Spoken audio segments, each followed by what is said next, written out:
Bonjour, c'est Anne-Sandrine Di Girolamo au micro des Ondes de l'IMO, le podcast immobilier attentif et curieux. Le Conseil supérieur du notariat a annoncé l'entrée en vigueur depuis le 1er février 2024 d'un code de déontologie et d'un règlement professionnel du notariat. À cette occasion, Sophie Sabo-Barcé, présidente du Conseil supérieur du notariat, rappelle sur ses réseaux sociaux notamment que ce sont là des textes très importants pour le notariat. Je la cite, « Ils doivent nous permettre à chaque instant le dosage subtil d'impératifs, de devoirs, d'empathie qui font la richesse de notre relation entre confrères, de nos relations avec nos clients et nos partenaires. » Il s'agit bien évidemment d'une annonce importante pour la profession des notaires et j'ai demandé à Daniel Dubrac, président du syndicat UNIS, de la commenter, l'occasion aussi de parler déontologie et discipline chez les professionnels de l'immobilier. Daniel Dubrac, bonjour. Bonjour. Le 1er février 2024, un code de déontologie et un règlement professionnel du notariat sont entrés en vigueur. Quelle réflexion vous inspire cette information ? Les notaires, c'est un ordre professionnel d'officiers ministériels, Oui. titulaires. Et puis nous, au niveau des professionnels de l'immobilier, on est une profession qui est réglementée avec un marché concurrentiel. Nous avons notre code déjà deux corpus de déontologie. D'abord, le code réglementaire, vous savez, le code a été décrété par décret 2015 en août quand on a créé le CNTGI. Donc, la profession n'a pas d'ordre, mais on a une institution, finalement une sorte de conseil supérieur de la profession, c'est le CNTGI. Le CNTGI, à la différence des notaires, ce que n'ont pas les notaires, c'est paritaire. Vous avez des organisations professionnelles comme UNIS, bien évidemment, ou des associations de consommateurs. Et ce CNTGI a validé ce décret qui porte sur le code de déontologie de la profession. Donc, nous, on tient à ce CNTGI. Donc, vous voyez, on est quand même aussi dans le même genre de démarche, si je puis dire. Oui, on peut aussi dire que finalement, les agents immobiliers, les professionnels de l'immobilier avaient un peu d'avance en fait. Oui, tout à fait. Vous savez, les professionnels de l'immobilier, c'est des professions réglementées avec la loi Hoguet.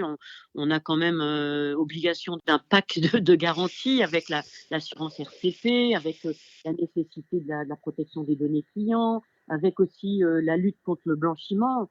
Je pense à Tracfin, la lutte contre la discrimination. Bon, donc là, la profession, elle s'est structurée à travers cette institution. On l'avait appelée de nos voeux avec les états généraux des professionnels de l'immobilier. En avance, oui, parce que ça, c'était déjà en 2012. Oui. La formation continue, la déontologie réglementaire. Et puis, je tiens aussi à dire qu'au sein des syndicats, c'est pour ça que les professionnels qui ne sont pas syndiqués, qu'ils aillent se syndiquer, parce qu'il y a des choses intéressantes au-delà de la veille réglementaire, la veille juridique. Nous avons institution, UNIS, on a aussi un code de déontologie qui est statutaire avec des articles qui sanctionnent un certain nombre de choses comme par exemple le problème le défaut de confraternité et puis le dénigrement d'autrui. Oui. D'après vous, est-ce qu'il revient au syndicat justement d'instaurer une discipline et donc des conseils de discipline pour traiter des questions déontologiques ? Je pense que c'est nécessaire. Oui.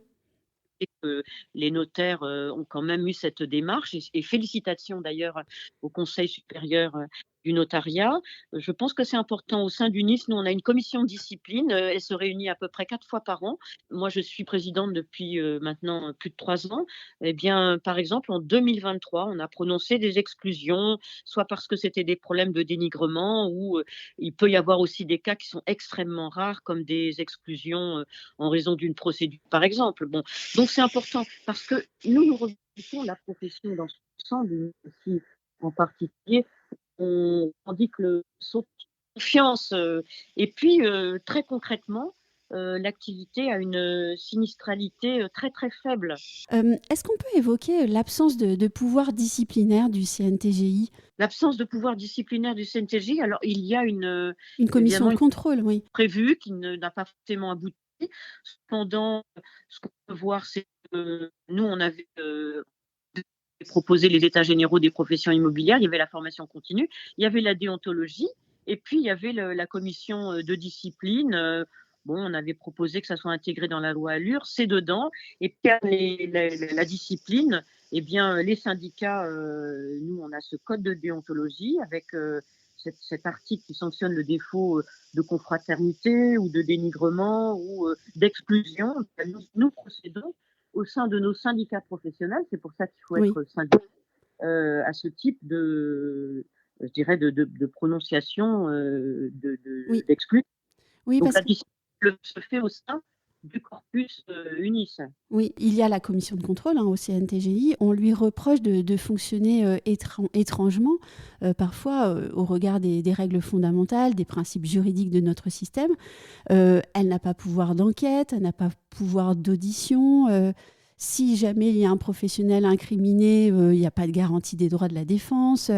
Est-ce qu'il faudrait quand même avancer vers une commission de discipline qui soit dûment constituée, selon vous? On peut toujours évoluer Oui, dans la création d'une commission ou même, je dirais, dans un code de déontologie et même dans la commission de discipline, qu'elle soit au sein du CNTGI ou qu'elle soit dans nos syndicats. Il y a pas de souci.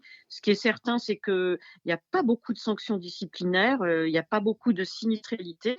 C'est rare chez les notaires et c'est rare aussi, chez les professionnels de l'immobilier. On peut toujours évoluer, au contraire, on pourrait, faire un arrêt sur image et puis regarder comment ça peut être, amélioré. Mais aujourd'hui, ça fonctionne, hein, mhm. malgré tout. J'ai une dernière question, celle-ci concerne la formation.